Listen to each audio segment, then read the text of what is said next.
Bank statement अब court में कैसे इस्तेमाल होगा? नया कानून 2026 आसान भाषा में समझें। कल्पना कीजिए, किसी बैंक ट्रांजैक्शन को लेकर आपका कोर्ट में मामला चल रहा है। पहले सवाल उठता था, बैंक का रिकॉर्ड कैसे पेश होगा? ओरिजिनल रिकॉर्ड चाहिए, सर्टिफाइड कॉपी चाहिए, और अगर रिकॉर्ड पूरा डिजिटल या क्लाउड में है तो? अब पार्लियामेंट ने इसी पुराने फ्रेमवर्क को बदलने वाला बड़ा कानून पास कर दिया है। लेकिन सवाल है, इस नए कानून से आम आदमी को क्या फायदा होगा?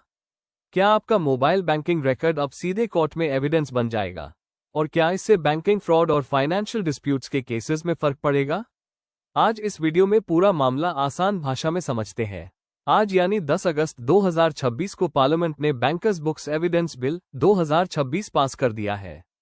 ये बिल अब 1891 के बैंकर्स बुक्स एविडेंस एक्ट को रिप्लेस करने वाला है।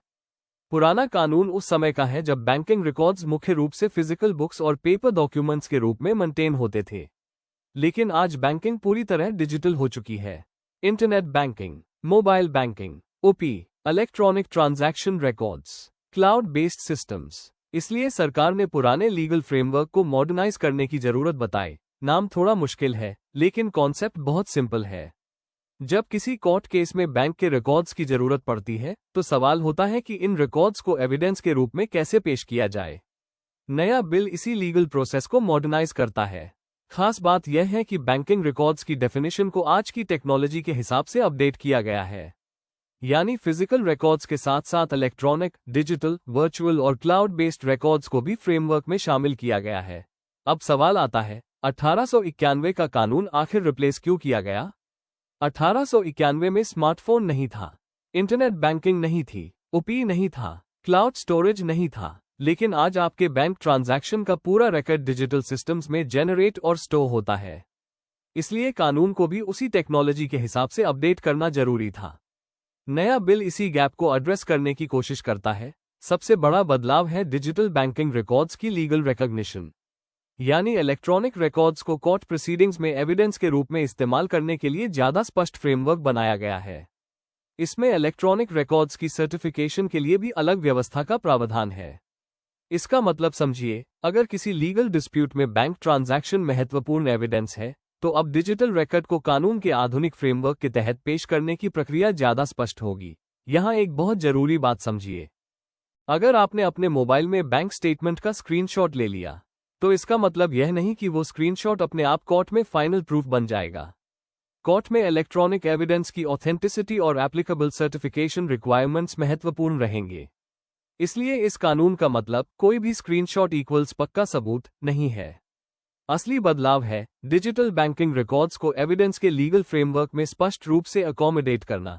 अब बात करते हैं सबसे इंपॉर्टेंट चीज की, आपको इससे क्या फायदा? मान लीजिए किसी फाइनेंशियल डिस्प्यूट में बैंक ट्रांजैक्शन महत्वपूर्ण है, या किसी फ्रॉड इन्वेस्टिगेशन में ट्रांजैक्शन ट्रेल देखना है, या किसी कोर्ट केस में बैंकिंग रिकॉर्ड्स की जरूरत है।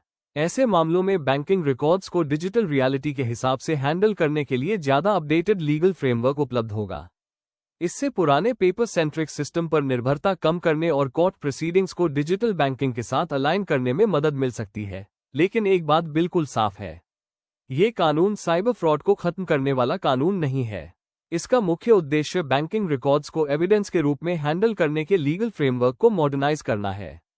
इसलिए अगर कोई कहे कि इस नए कानून के बाद साइबर फ्रॉड बंद हो जाएगा, तो ये गलत इंटरप्रिटेशन होगा। तो दोस्तों, पूरी कहानी को सिर्फ 3 बातों में समझिए। पहली बात, पार्लियामेंट ने बैंकर्स बुक्स एविडेंस बिल 2026 पास कर दिया है।